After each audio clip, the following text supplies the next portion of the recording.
We're doing this? 3, 2, 1. Two blondes. Two blondes. You beat me to it. Cheers. Cheers. Softball, Sarah. I'm literally trying for the softball question. There's no softball These are on not there, okay? easy, These are guys. baseballs, basketballs, and everything but softballs.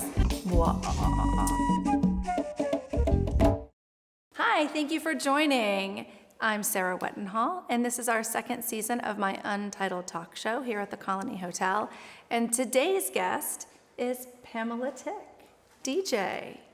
She's technically our, DJ of record? Yeah, I Something guess like like that? in-house resident In-house DJ. resident DJ. And go-to girl. Go-to girl for all things musically related and vibe related at the Totally. Colony. So thank you for joining today, Pamela. Thank you so much for having me. Of So happy to course. be here. Of course, of course. So this is, how many years have you been working with us? Is this your 3? This is 4. It is 4. See, Yeah. me and the counting, we're not so great It's at the okay. creative thing, the counting less so. You're 4. Yeah. Yeah, and we were introduced by mutual friends. Yep. And I think you got our energy from the get-go, right? It just felt right. I actually hadn't spent much time in Palm Beach before that. Growing up, I would come here in and out. But I got a quick feel for Palm Beach and I fell in love with it right away. Yeah. And kind of didn't know what I was getting into, but it just felt right and it clicked and the energy was right and the timing was right. So you curate all of our playlists at the hotel. Yep. So even the piped in audio music. And then of course, when we do great events, you come and are with us in person and curate the vibe, as I said. And It it's always been fun. feels so good to walk into the hotel when I'm coming back and hear my playlist playing. And I'm like, wait, should this be like a breakfast playlist and a lunch? And I get like so into it and so excited, but I'm like, it just feels so good. And I feel it's truly a home away from home that I get to call a happy place and escape to, but also work with. So best of all worlds. Thank you. What I like is when we do events together, you'll obviously spin and we have your DJ set up, but then you'll sit and join us for dinner. And for me, I have such comfort knowing that the energy in the room and the music is being managed. And even when you're sitting down and enjoying the guests, you'll pop up and you'll spin and you'll go and sit down. And I think it's the best of both worlds when we do that together. I think it's fun. I agree completely. It's really nice to control the room, but also be a guest at those dinners and Well, be because you can part of truly it. feel it. When you're sitting there, you can actually For feel sure. it. as It's opposed to actually being a little easier more to be a removed. guest, you I know? would envision that it is. So how does one, speaking of easy, how does one get to be a DJ? Is it easy? Do you go to school to be a DJ? I kind of fell into it. I was always wrapped up in fashion and kind of didn't know exactly where I wanted to go with it.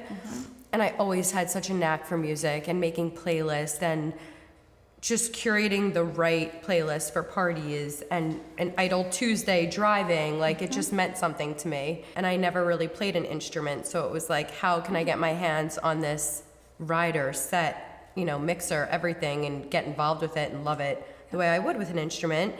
And I would say with like the right management that I had found at the time and kind of just teaching myself a little along the way, watching YouTubes, everything that was kind of just like bringing it to life. And I was thrown into a party with like 1,400 people and I was like, this is either gonna work or it's really not gonna work. Yep.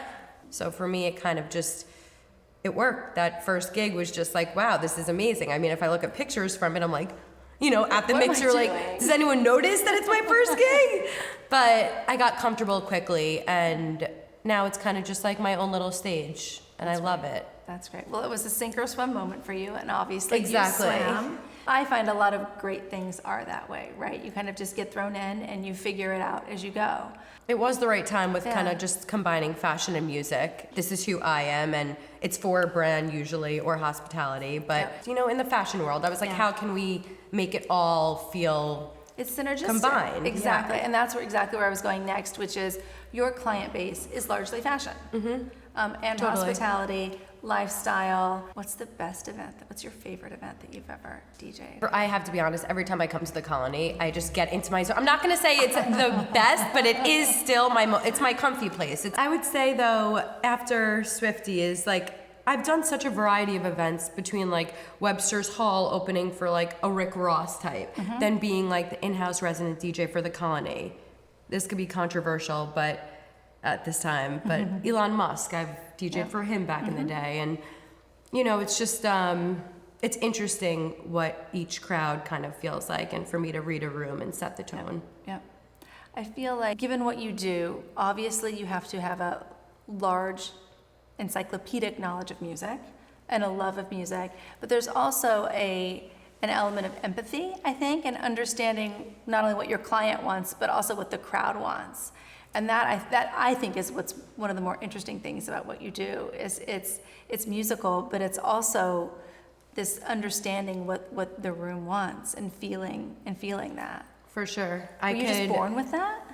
I think I actually always felt like really connected to people in general. Like I studied psychology in Boulder, but then after that I'm like, what am I doing with this? You know, in the room a lot of the time when I'm like, where are we going with this night? Are we starting this way and ending that way? And sometimes I'll make playlists for certain events and be like, hold the phone. This is not the vibe, you know, and I can just wing it. And actually those nights that I end up winging it, I'm like, I wish I recorded that mix. That was my next question. Do you record them so you can keep them? It's funny, when I record, I feel like it's not the same. And then when I don't record, I'm like, I should have recorded that. Like, it was so good and in the moment and right. And I don't know, like, I have some that are recorded that I'll go back to, but I never feel like I can just play those recorded mixes at a party. Every party has something new and different to offer. Yep. So. Do you get nervous now when you DJ, or is No. it's old hat?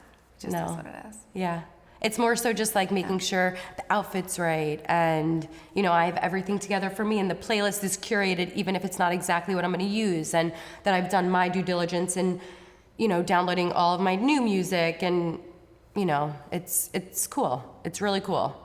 What's some genre or type of music that you like that you think that people wouldn't assume that you like? I do feel like Motown is something I kind of go to and like I'm attracted to, and look for mixes of like today's beats with old music, and that's the way that I incorporate like kind of what I would be playing at home mixed with what people want to hear and keep it modern for today. Yeah.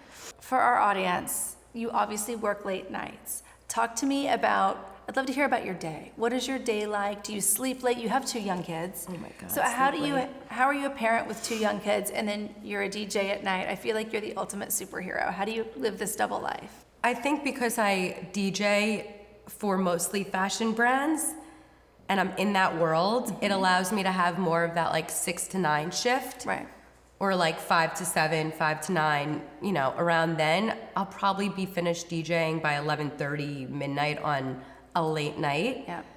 But I have all day to be the mom who's around most of the time, if I'm not traveling. Yeah. And kind of give my kids what they need, and then I check out by bedtime. Yeah. You know, so it works really well, especially just being married to someone who's in insurance, a little less sexy. Yeah, but still sexy. Indeed, in a different way. We all need insurance. Exactly. Okay, it's time for trivia. Are you as bad at trivia as I am? Terrible. Like worse. But we're gonna do it together. We're gonna do it. We got this. Okay, my dear, you're my guest, so you get to ask me first. Okay. What iconic shoe brand, known for its red soles, has a boutique in Louis Palm Vuitton. Beach?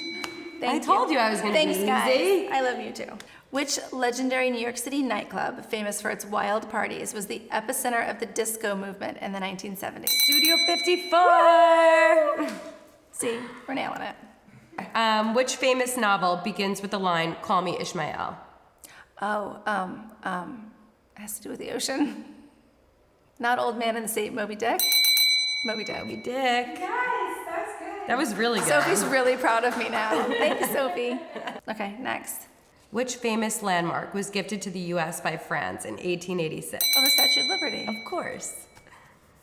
What is the smallest country in the world by land area? Luxembourg? No, not Monaco, I know that. It's the other one. What's the other landlocked one in Europe in the mountains? Vatican City. Oh, Vatican City. No, that's Vatican not what I was City. thinking. So, okay, I lost that one legitimately. It's fine. That's okay, I lost all the others. So, ladies and gentlemen on the other side of this camera, thank you for watching today. We are now beginning to ask you a trivia question. So this is how this is going to work. I'm going to ask you a question right now, and you should answer the question in the comments. The first person to comment with the correct answer gets a Colony sweatshirt. And don't look on Google. And don't look on Google. Exactly. This is a good faith trivia Yes. that you're not going to Google the answer. What is the only sea without any coasts? So like I said, answer this question in the comments, and the first correct answer will get sent a Colony sweatshirt. Yay. Cute. Yay. On that note, thank you for joining today, Pamela. It was such a pleasure. Thank you so to much for hang having out. me. Here. Love being with you and Cheers love to being in my DJing. favorite place. Cheers to loving trivia but not being great at it. Yeah, we'll get them next time. Amen. Please remember to follow our YouTube channel. Follow us on Instagram at thecolonypalmbeach.com. Where can people find you, Pamela? Find me on Instagram or at the Colony for the next amazing event. I love it. Well, thank you for joining. Until next time.